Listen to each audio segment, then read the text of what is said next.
ډاکټر صاحب محترم سلامونه وړاندې هیلې پاڼې ته ښه راغلاست ورته وایو. د لومړۍ پوښتنې په توګه باندې تازه د امریکا د بهرنیو چارو وزیر له طالب چارواکو سره د افغانستان په سوله او نور مسایلو خبرې کړې دي. تاسو په اند باندې د دې خبرو پیغام څه کېدلی شي؟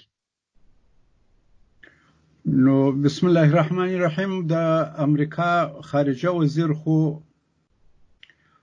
د دوحې د هغه توافق په ارتباط باندې تلاش کوي چې کوم توافق د طالبانو سره امضا کړی دی په 29 د فبراير چې هغه عملی سي. دا ځکه چې امریکایانو دا فیصله کړې ده چې موږ دا مسله حلوو، نو د مخه تر دا چې د دوی انتخابات وسی غواړي چې یو لاسته راوړنه ولري په دا ارتباط باندې تلاش کوي. نو څنګه کېدای شي چې یو مشروع حکومت یو مشروع رئیس جمهور سره د استازي په توګه باندې خبرې کوي، د استازي لارې خبرې ورسره کوي، یو له طالبانو سره چې یو ډله د خپله مستقیما غږیږي؟ و جنگونه همداسې دي. دا ډله هغوی په میدان کې ځان ثابت کوي چې هغوی یو مځکنی واقعیت دی او دوی باید ورسره خبرې وکړي.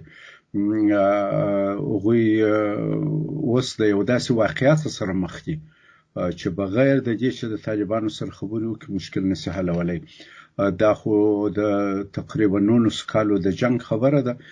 امریکا خپل ټول توان وکړي چې طالب د صحنې وباسي او په ډېر قوت باندې او څونه په وسو هغه وکړي، خو یې نه کړی سوی چې ونه کړ. طالب یو واقعیت دی او دوی خبره او امریکایان هوښیار دي دا واقعیت د مخه تر دې چې ډېر خراب شوی مانه.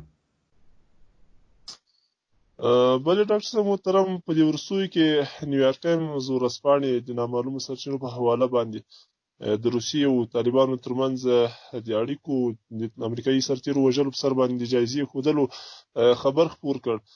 په ناڅاپي توګه امریکایي ولسمشر او دغه راز روسي چارواکو په امریکا کې د روسیې سفیر او طالبانو دغه راپور په وار رد کړ.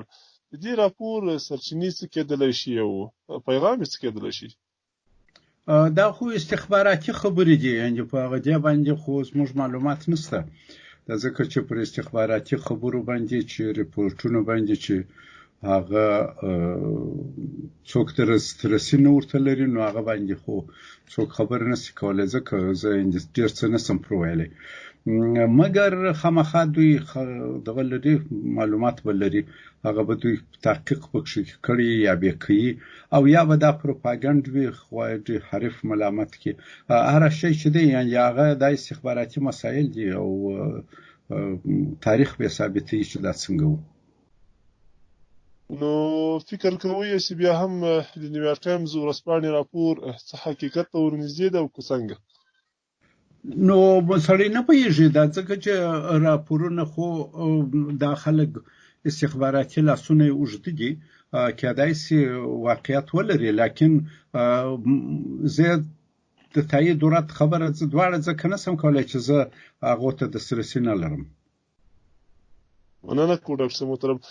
د مایک پامپیو د طالبانو د اړیکې نه وروسته تېره شپه ولسمشر غني په ملي تلویزیون کې مرکه درلودله.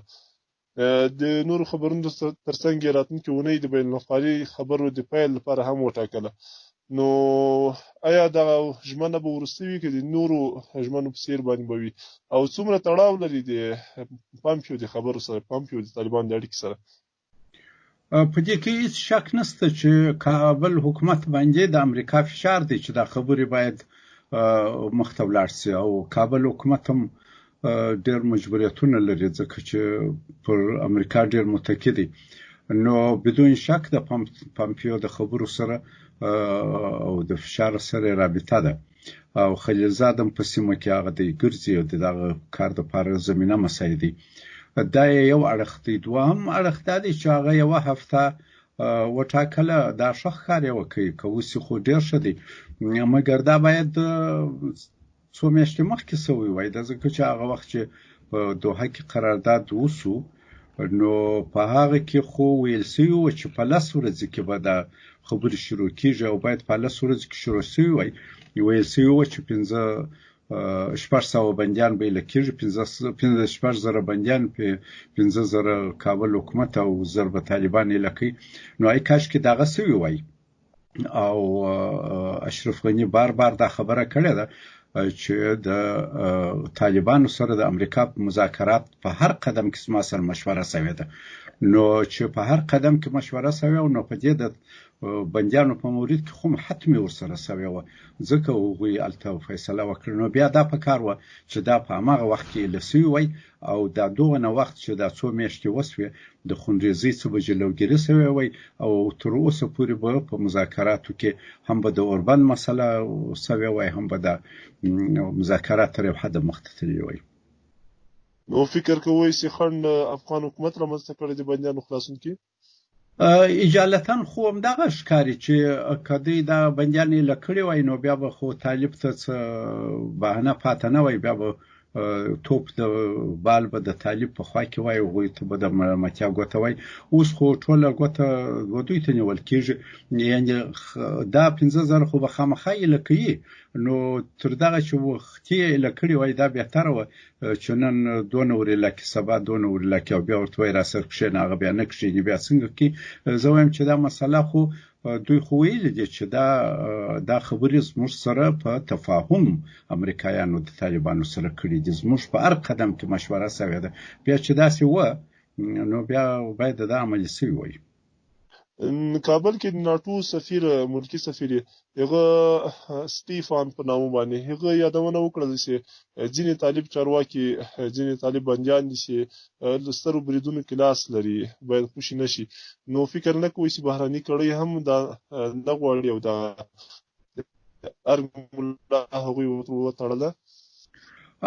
نو دا خو جنگ دی، جنگ خو نو دا ټول چې دا طالب وای دا زما بندي دی، دا چې دی لیست ورکوي طالب ما بندي دی، دا په لویو کوچنیو حتمي په مسایلو کې لاس لري.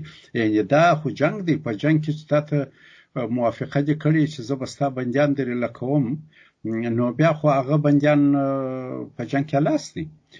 دا د کوچنیو لوی خبره نه ده مطرح. دا طالب وای دا زما بندي دی، یعنې معنا زما ملګری دی او زما سره په جنگ او په دا مبارزه کې همکار وو. نو په دې وجه یعنې دا بیا چې تفکیک کوي چې دا لوی برید و، دا کوچنی برید و، دا نو بیا ډېر یعنې دا کار اوږدوي او دا کار مغلق کوي. مطلب چې دوی دا بندیان نه ورېله کوي، فکر کوي چې د ناټو او د امریکایانو پټ لاس ته یوه پټه غوښتنه ده، او که دا یې خپل شخصي اقدام نسي نه خوسي کوي. د قانون په اساس یا هغه معاهده چې دوی کړې ده خو باید خوشي سوي وای، یعنې هغه کار باید سوي وای. دا چې نه کېږي، نو او توجیهات ورته پیدا کېږي، دا مذاکرات ځنډوي، یعنې طالب هم ورته اسانه نه ده چې ووایي چې زه تر هغه موافقې تېر یم، پروا نه لري دا چې 3,000 راخوشي دي هم زه مذاکرات حاضر یم. یعنې که دا وکړي طالب خو ښه خبره ده مذاکرات، لیکن هغه اوس ورته ولاړ دی وایي ما سره دا موافقه شوې ده، دا کار به تاسې کوئ. نو بیا تاسې چې دا نه کوئ، دا معنا لري چې تاسې اعتماد سازي نه کوئ. تاسې چې اعتماد سازي نه کوئ، نو بیا خو موږ مذاکرات نشو کولی. یعنې دلته یو قانوني بندش شته چې دا بندش باید حل شي. بلې اعظم صاحب محترم، د بندیانو نه خوسي کېدل او د اختریز ورکم یا اوربند دغه وروسته جګړه بیا تونده شوې ده. حکومت په ډېرو ولایتونو کې عملیات شروع کړي، البته په نااعلان شوې بڼه باندې. دا ځل په نااعلان شوې توګه ډېری ولایتو کې عملیات روان دي. فکر څه کوئ چې د دې عملیاتو پیغام او د دې عملیاتو موخه څه ده؟ نو چې مذاکرات نه یې شروع، دا معنا لري چې اوربند خو هغه څو شپې وو، د اختر شپې وو، نو بیا خو اوربند نه وو. او اورکم هم چې سوی دی هغه د دوحې د قرارداد په چوکاټ کې سوی دی، او هغه امریکایان وایي هغه مراعات سوی دی. راغلو دا ته چې د کابل د حکومت او د طالبانو ترمنځ خو څه په بین الافغاني تفاهم کې به خبره کېدای خو هغه تر اوسه نه دي شروع شوي. موږ هم دا وایو چې دا مذاکرات ژر شروع شوي وای او چې اولم اجنډا هم دغه د اوربند راغلی وای چې د خلکو تلفات کم شوي وای. کابل کې د علماو ترور ولایاتو کې ملکیانو پرخې کول آیا دا استخباراتي کړوی کار ده که حکومت په لوی لاس باندې دا کار کړی او که نور د طالبانو لخوا نه دا پلان نه سوي دا بریدونه پلان سوي دي؟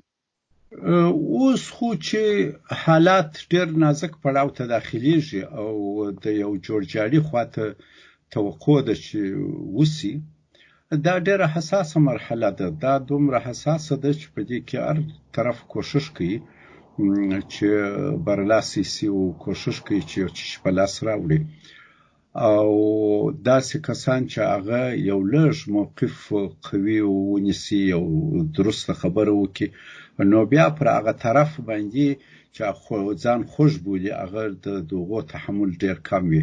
که پخوا دغسې خبرې تحمل کولی سوی اوس یې نسي تحمل کولی نو په دې وجه عکس العمل ډېر زیات ښیي د ځکه دوی ډېر خوږ وي. نو دا یو نوع د جنگ یو طبیعي حالت دی چې جنگ چې اخري مرحلې ته رسیږي په هغه کې تحمل ډېر کم کیږي او هر څوک کوشش کوي چې خپل مخالفین تعجز کړي او د جنگ په ساحه کې بری زیات ترلاسه کړي چې په مذاکراتو کې لاس بر وي. بله نو دغه کسان مطلب د سنگین غمیزه سي څو ورځې وړاندې پیښه سوله په دې کې مطلب ټول خواوې لاس لري یا استخباراتي کړی دي؟ نه د سنگین واقعا خو ډېر د افسوس خبره ده او ډېر قابل د غندلو ده ځکه چې پر ښکاره ملکي مراجعو مثلا پر مسجد پر جنازه پر فاتحه پر واده پر میله په دا شانو باندې حمله په هر څوک چې کوي په هر بنیاد چې کوي په هر دلیل چې کوي ناروا کار دی. یعنې دا یو ډېر ناروا کار او ډېر غلط کار وسو او هر چا چې کړی دی دا ډېر هغه د محلي خلک وایي چې دا حکومت کړی دی او د بشر د حقوقو ادارې هم پر حکومت تاوان کړی دی دا خو ډېر غلط کار شوی دی.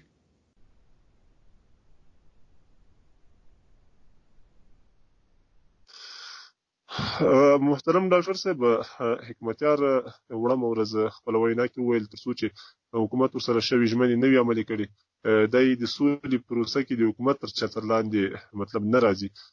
آیا د حکمتیار سره شوي ژمنې پوره سوي دي او نور سیاسي غوښتنې لري؟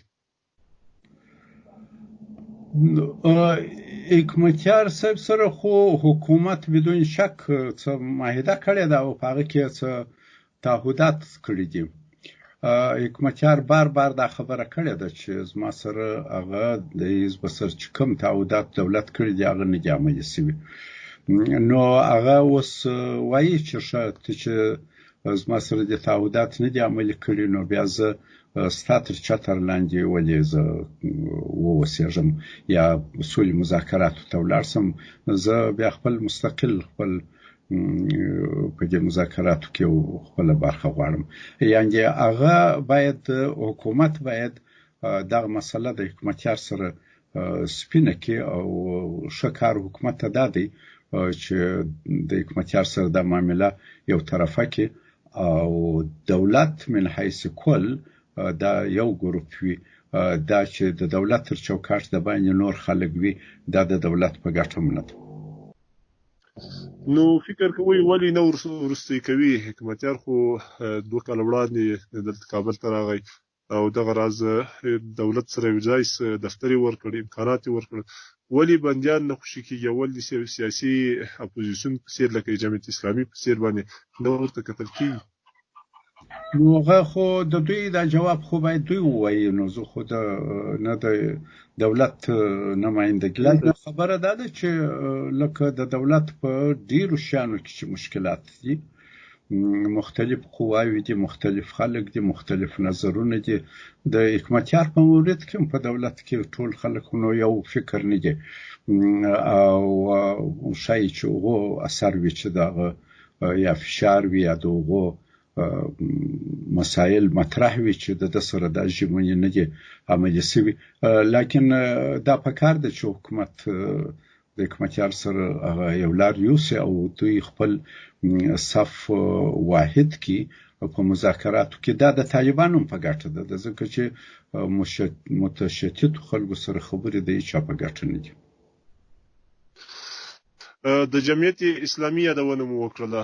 تېره شپه جمعیت اسلامي په ناببره توګه باندې خپل مشر بدل کړ او دغه راز د عبدالله د ټیم ترمنځ هم اختلافات راغلي دي. آیا غني یو ځل بیا بریالی سوی دی چې د دوی ترمنځ د ټلوالي ترمنځ باندې اختلافات راوپاروي؟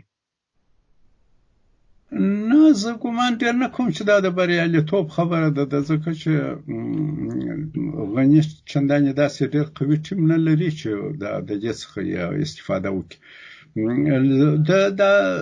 زه فکر کوم چې دا تر ډېره ځایه دا دی چې ډاکټر عبدالله دی د جمعیتو د ټول شمال ائتلاف چې مو خلک ورته وایي د هغو په نمایندګۍ یې ډېر څه یې واخیسته، نیمه حکومت یې ورسره هغه دی واخیسته، یو ډېر امتیازات یې واخیسته. اوس د هغه د دوی په دغه ګروپ کې شامل خلک غواړي چې نور امتیازات واخلي او په بل شکل راڅرګندېږي او وایي خو پر غني فشار اچوي چې هغه خو دې ورکړه، خو ده موږ نور هم غواړو. یعنې د همدغه د عبدالله د ډلې خلک اوس په بل شکل هم څرګندېده غواړي چې نور امتیازات واخلي.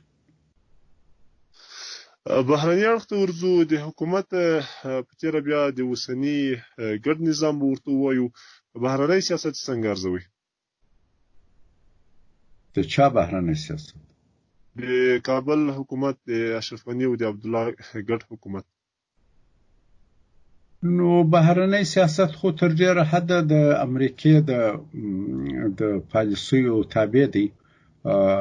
هغوی تر څو چې دا جنگ ختم سوی نه وي، نو کابل حکومت دا فکر کوي چې موږ امریکا پښه دلته ګرده او موږ سره به کومک کوي، موږ ته به لارې هواري، موږ دپاره به په بین‌المللي سطحه مذاکراتو یا تسهیلات برابروي. دا د جنگ په دوام پورې اړه لري. تاسو وویل چې امریکې تر لاس لاندې مطلب بهرنی سیاست مخ ته وړي، خو د ایران په وړاندې باندې د ایران کې افغان کډوالو د ډوبولو، غرقولو، سوځولو دغو پیښو باندې ډېر سوړ غبرګون وښوده. نو لامل یې څه کېدلی شي؟ یو خوا زبر ځواک په څېر باندې قوي ملاتړی هېواد لري او بلې خوا نه طالبان هم د ایران په څېر ایران سره چندان روابط نه پالي په دې وروستیو کې. نو ولې داسې سوړ غبرګون وښوده؟ نو د ایران خو په افغانستان کې ډېر قوي قوت دی، ډېر غټ نفوذ لري، او امریکا هم د ایران حمایت په افغانستان کې د اوله سره اړوه. د ایران ډېر لوی اثر دی په افغانستان په حکومت کې دننه، د افغانستان پر سیاست و د امریکا ایران د امریکا سره چې هر څه په بین‌المللي سطحه څه اختلافات لري، د افغانستان په مورد کې همیش امریکا او ایران په یو هماهنګۍ او همکارۍ کې سره واقع شوي دي. نو په دې وجه د ایران په نسبت همیش د افغان حکومت نظر یو نوع دوستانه و. ډاکټر صاحب محترم، د وروستیو کې د بین الافغاني خبرو د پیل خبرونه یو ځل بیا د رسنیو سرټکی جوړوي. څومره باوري یاست چې دا خوبونه به رښتیا شي او که یوازې وړاندوینې دي؟ نه، دا خو نه، ولې دا یوازې وړاندوینې نه دي. په قطر کې خو یو غټ تاریخي کار وسو، یو لوی معاهده امضا سوه. دا د تاریخ په ډېر نادرو څخه یو واقعه ده. ډېر کم پېښ شوي دي په تاریخ کې چې یو ډېر لوی زبرځواک هغه چاته وایي چې زه در سره کښېنم مذاکراتو ته، چې تر پرون یې ټرورست باله، چې تر پرون یې د وژلو فتواوې ورکولې، د پرونه پورې هغه ژوندی پرېښول د بشریت دپاره ننګ باله، او نن ورسره کښېني او هغه ته وایي ته وطن دوست یې او ته سم یې او راځئ کښېنو. یعنې دا خبره دا یو لوی واقعه ده، یعنې داسې د تاریخ یو عظیمه واقعه پیښه سوې ده چې دا په ډېرو وطنو کې نه ده پیښه سوې، په ډېرو ځایو کې نه ده پیښه سوې. مجاهدینو د روس سره جنګ وکړ او ډېر سخت جنګ یې وکړ او ټوله دنیا ورسره وه او سخت روس مات هم سو، خو روس د مجاهدینو سره کښېنستی. که روس د مجاهدینو سره کښېنستلی وای او د مذاکراتو په یو سمه طریقه ورسره حل کړی وای، نو بیا خو دا مشکل به حل سوی وای، دا فاجعه به نه وای. نو امریکا خو یو لوی ابتکار وکړ، یعنې امریکا یو هوښیار قوم دی. ټرمپ خپل قوم ته وویل چې زه افغانستان نسم خوړای، موږ افغانستان نیولی سو، افغانستان د مځکې د مخه ایسته کولی سو، افغانستان کې باید موږ 10 میلیونه مړه کړو چې دا قوم او دا مملکت موږ تسخیر کړو، لکن هغه کار نسو کولی، نو باید ووځو. یعنې زه وایم چې د هوښیارۍ څخه کار واخیستی. نو دا خو تاسې نه ده چې تاسې دا خوب خیال خبرې دي، نه، دا خو ټول واقعیتونه دي. نو د بین الافغاني خبرو بریا ته هیلهمندي شته؟ ولې نشته؟ نو دا خو دا ټولې خبرې مې په دا خاطر درته وکړې چې دا خو امریکایان غواړي الا په کابل کې حکومت ونه غواړي چې دا کامیاب مذاکرات کامیاب سي، په شي کې لغچو یا په طالبان په خوا کې داسې کسان را پیدا سي چې هغه د دې توافق مخالفت وکړي او په شي کې لغچو وي. یعنې اوس د افغانانو مسله زیاته مهمه ده چې آیا افغانان د دې قابلیت لري چې دغسې یو فرصت څخه استفاده وکړي. په امریکا کې روحیات د جنګ ضعیفه سوي دي. امریکا کې که ټرمپ کښېني په دې انتخاباتو کې وروسته چې دا په نومبر کې د دوی د جمهوري ریاست کېږي، او که بل څوک کښېني، نور هغه اشتها و جنګ ته په امریکا کې نشته. افغانان باید دا مسله درک کړي او دواړه طرفه باید په یو ډېر سړو مغزو ودې ته وګوري چې دغسې یو حالت پیښیږي، موږ دا وطن څنګه و یو سمې خواته بوځو او د جنګو د تباهۍ راوګرځو. وړمه ورځ البته تیره اونۍ زلمي خلیلزاده او نن ورځ د یونما مشري دواړو څرګندونې ورته والی لري. دوی وویل چې دلته څو خبیث حلقات البته هغه غواړي چې د سولې پروسه سبوتاژ کړي. آیا دا حلقات حکومت کې دي؟ نه دي، استخباراتي دي، بهراني دي، څوک دي؟ نو خیر هغه خو حلقات دوی ته معلوم دي، لیکن په جنګ کې زما خو اوږده تجربه ده. د جنګ په جنګ کې خامخا په دواړو خواو کې په ټولو اطرافو کې داسې خلک وي چې جنګ یې په ګټه وي، او د سوله کې هغه منافع چې په سوله کې دي هغه دوی ته نه میسره کېږي. نو جنګ د خلکو د یو تعدادو په ګټه وي او هغوی کوښښ کوي چې دا سوله ونیسي، لیکن اکثریت د مملکت زه خو چې ورته ګورم اکثریت مملکت اوس خلک اکثریت مطلق د مملکت سوله غواړي، خلک سوله غواړي، جنګ بیخي غواړي نه، او په حکومت کې هم اکثریت خلک سوله غواړي. په طالبان کې خو طبعا هغوی خو خپل هغه دی وایي چې موږ سوله غواړو، یو لاس کې طالبان ورته سوله غواړي.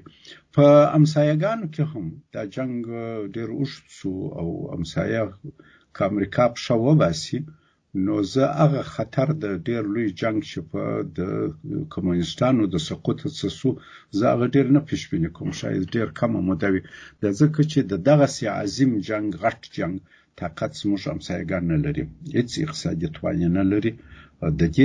دا جنګ دوی 6 میاشتې هم دوام نشي ورکولی.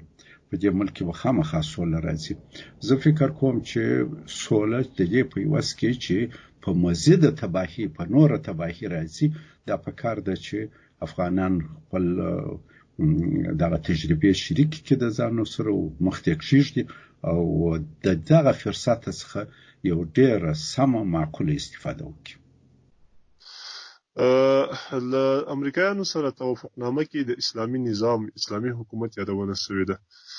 نو فکر څه کوي چې اسلامي نظام د اساسي قانون تعدیل د طالبانو د دورې په څیر باندې او که بل ډول په دې معنی چې ټول موارد به اسلامي کیږي او د بشر حقوقو ته اعلامیې ته نړیوالې اعلامیې ته به ژمنتیا نه وي؟ نه داسې نه ده. نه خیر اساسي قانون خو اوس هم چې زما په لاس وي زه هم تعدیلوم. اساسي قانون کې اوس هم داسې مواد شته چې هغه تعدیل ته ضرورت لري. مثلا کلونه د مخه ما د حکومت په غټو خلکو ته ویلي دي چې د اساسي قانون چې هیڅ دا جنګ نه هم د اساسي قانون تعدیل ته ضرورت لري. مثلا زما غټ نیوکه پر اقتصادي نظام د اساسي قانون چې هلته د آزاد مارکیټ اقتصاد دی، دا زموږ د ماده موږ ته ډېره مضره ده. یعنې په اساسي قانون کې ډېر اصلاحاتو ته اوس هم ضرورت دی. نو چې د سولې خبرې راځي خود به دا باید اساسي قانون باید تعدیل شي. دا اوس هم د حکومت تاسو ګورئ چې د قانون اساسي یوه سره کرښه د خو دوی مسلسل ماتوي. یعنې دا معنا لري چې دا اساسي قانون هغه مشکل د دوی نه دی حل کړی، د خپل دولت یې نه دی حل کړی. نو په دې وجه یعنې چې مذاکرات راسي دا قانون خو باید خامخا او په دې کې باید خلک اساسیات هم ونه لري چې دا قانون تعدیل شي. قانون خو نو د جوړ ده د پاره دی چې د خلکو خدمت وکړي چې په یو شکل یو وخت وي بل وخت به هغه تعدیلیږي. نو آیا نړیوال به اجازه ورکړي چې ټول اسلامي مواد په دې قانون کې ځای شي؟ په داسې حال کې دغه قانون د نړیوالو په خوښه باندې جوړ شوی ده. هغوی به مثلا د جنیوا اعلامیه چې کومه ده بشر حقوق دي نړیوال او دغه راز نور سازمانونه دي مختلفو، هغوی به د اجازه ورکړي او داسې به نه کېږي چې په افغانستان باندې په همدې بهانه نړیوالې مرستې پرې شي؟ نه زه ګومان ډېر نه کوم. دا ځکه چې افغانستان بغیر هغه اسلامي ملک دی. په افغانستان کې نه دا قانون، نه پخواني قوانین، نه وروسته قوانین دا د اسلام په خلاف جوړېدای شي. دا بیره بیخي په کار هم نه ده چې د قوانین د غیر اسلامي وي. دا دنیا هم په دا رسمیت پیژندلی چې افغانستان باید قوانین اسلامي وي. او بار که تاسو زما مصاحبې اورېدلې وي په 10 کاله د مخه 15 کاله د مخه ما همدا ویلي چې دا نړیوال باید د افغانستان ملي وحدت او د خاورې تمامیت او ملي حاکمیت او د استقلال او اسلامي هویت دا باید تضمین کې باید یعنې دا هغه مشروع غوښتنې دي د افغانستان د ملت. دا یو ملت کار دی چې څنګه دین لري او څنګه نظام لري او دا نظام منل شوی. دا اوس هم دا قانون چې اساسي چې تاسو وګورئ دا پر اسلام باندې تاکید دی او هیڅ قوانین نشي جوړېدای چې هغه د اسلام خلاف. زه فکر ډېر نه کوم چې په دې کې ډېره غټه دغه وي او بشري حقوق هم همدا دي. دنیا سره به ته روابط ساتي مګر خپل قوانین به مراعات. دا کې زه ډېر د قانون اساسي په تعدیل کې ډېر مشکلات نه وینم. محترم اعظم صاحب، په وروستیو کې پیغام اوسه د ځوانانو ته، حکومت ته، په تېره بیا ځوان قشر ته، طالبانو ته، نور اړخونو ته پیغام څه ده؟ زما پیغام خو خپل ولس ته، خپل اولادو بچیانو ورونو ته دا دی خویندو ته چې موږ باندې د 40 کاله ډېرې تجربې وسوې. روس پر افغانستان راغی او مقاومت وسو، امریکا راغله، همسایګان وه. موږ غټې تجربې کړې دي او نه باید دا خلک چې فکر کوي چې موږ توپک پروژه دی هغه د فکر او د ولس د مشورې څخه محتاج نه یو، غوطه نه یو. او زه وایم چې دغه وخت چې باید د قوم سره مشوره وسي، پر ملت اعتماد وسي. پر خلکو اعتماد وسی او یو سالمه لار د افغانستان د سولې لپاره آماده سي. دغه فرصت چې دا اوس پیدا سوی دی او امریکا یو لوی طاقت دی او دا خپل وزي دا په مسؤلانه وباسو، په دې ډول وباسو چې موږ مزید خونریزي ونیسي او بیا په آینده کې هم بیا موږ د دنیا سره مشکلات ونه لرو. د یو آرام او خلک مو پرېږدي چې موږ هم ځانونه خپل عقل سرته راولو او خپل هم خپلو مشکلاتو، خپلو نارساییو، خپلو نیمګړتیاو ته متوجه سو او د دنیا سره هم په یو معقول او متقابل احترام خپل روابط وساتو. زموږ غټ مشکل دا دی چې موږ باید خپل دا خپل ګټې تعریف کو، خپل ګټې مشخص کو او د امسایګانو د دنیا ګټې د خپل ګټو سره همغږي کو. زموږ تر اوسه مشکلات دا و چې موږ به خپل ګټې تاسو چې د زموږ په داسې 40 کال د مشرانو سره وګورئ نو خبرې موږ خپل ګټې د نور دنیا سره د امسایګانو دنیا سره همغږي کوله. دا زما په نظر یو نادرسته کار و. دا په کار د چې موږ خپل ګټې اول تشخیص او تعریف کو او بیا د امسایګانو د دنیا ګټې د خپل ګټو سره همغږي کو. که موږ دغه یو فکری چوکاټ جوړ کړي، که دغه موږ یو کار وکړي چې موږ فکر را جوړ کړي او دا ملک مو د یو معقول فکر پر بنیاد هم سوله وکړه او هم د جوړېدو تکل وکړي، دا به ډېر لوی کار وي. بله خبره چې ډېر مهمه ده هغه دا ده چې د سولې تلپاتې کېدو خبره ده. یعنې د سولې خو به په یو شکل د اشکالو وسی، امریکا او همسایګانو خو یو فشار بسي او رقم بسي، لکن دا سوله آیا پاتې کېدای سي؟ تلپاتې کېدای سي؟ دا سوله دایمي کېدای سي؟ د افغانستان استقرار، ثبات او ازدهار او پیشرفت څنګه کېدای سي؟ دا یوازې هغه وخت کېدای سي چې موږ آینده چیلنجونه، ګواښونه چې موږ ته متوجه دي هغه موږ یو په ګوته کو او د هغو دپاره د حل لارې ولټوو. همداسې په سوله کې فرصتونه راته پیدا کېږي، هغوی په ګوته کو او هغوی څه د استفادې لارې ولټوو.